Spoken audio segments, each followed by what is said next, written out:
বেসরকারি শিক্ষকদের চাকরি জাতীয়করণের প্রস্তাবে শিক্ষা উপদেষ্টার আশ্বাস।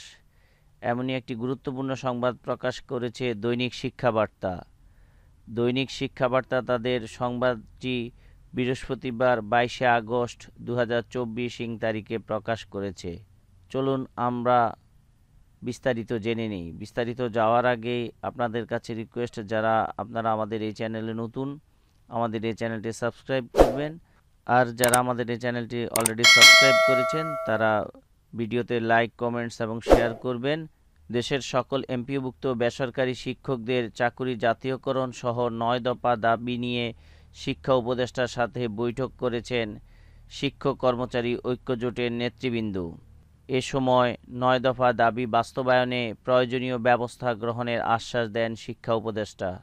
গতকাল বুধবার দুপুরে শিক্ষা মন্ত্রণালয়ে শিক্ষা উপদেষ্টার কক্ষে শিক্ষা উপদেষ্টা প্রফেসর ওয়াহিদ উদ্দিন মাহমুদ এর সাথে শিক্ষক কর্মচারী ঐক্যজোটের নেতৃবৃন্দের এই বৈঠক অনুষ্ঠিত হয়। বৈঠকে শিক্ষক কর্মচারী ঐক্যজোটের সভাপতি অধ্যক্ষ মোহাম্মদ সেলিম ভূঁইয়ার 9 দফা লিখিত প্রস্তাব নিয়ে অতিরিক্ত মহাসচিব মোহাম্মদ জাকির হোসেনের নেতৃত্বে 15 সদস্যের একটি প্রতিনিধি দল প্রায় 40 মিনিট ব্যাপী এ বৈঠক করেন।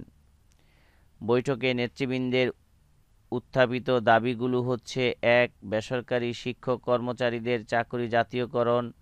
2. কারিকুলাম আধুনিকীকরণ করা।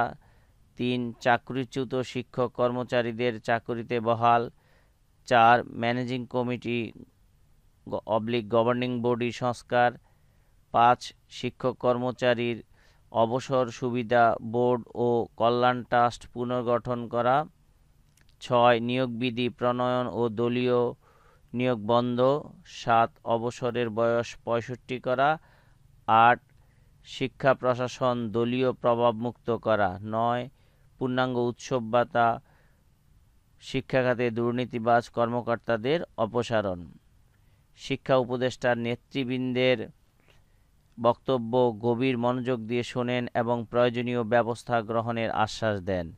বৈঠকে মোহাম্মদ জাকির হোসেন ছাড়াও প্রতিনিধি দলে ছিলেন principal Rezaul Karim, M A. Safa Chowdhury, master Hafizur Rahman, অধ্যাপক মঞ্জুরুল ইসলাম, অধ্যাপক ফরিদ উদ্দিন, অধ্যাপক আব্দুল হাকিম, অধ্যক্ষ হারুনুর রশিদ গাজী, অধ্যাপক আব্দুল আউয়াল, অধ্যাপক কাজী মাইনুদ্দিন, অধ্যক্ষ সেলিম মিয়া, আজিজুল হক রাজা, এ.এইচ.এম. সাইদুজ্জামান, শাহনাজ পারভীন, আবুল কালাম আজাদ, মোহাম্মদ আলমগীর হোসেন প্রমুখ। জানতে চাইলে শিক্ষক কর্মচারী ঐক্যজোটের অতিরিক্ত মহাসচিব মোহাম্মদ জাকির হোসেন শিক্ষাবার্তাকে বলেন, বেসরকারি শিক্ষকদের চাকরি জাতীয়করণের দাবিসহ 9 দফা দাবি গভীর মনোযোগ দিয়ে শুনেন শিক্ষা উপদেষ্টা। তিনি দাবিগুলো বাস্তবায়নে প্রয়োজনীয় ব্যবস্থা গ্রহণের আশ্বাস প্রদান করেন এবং দাবিগুলো যৌক্তিক বলে জানান। শিক্ষা সংক্রান্ত এমন গুরুত্বপূর্ণ সংবাদ পেতে আমাদের সাথে থাকুন। ধন্যবাদ।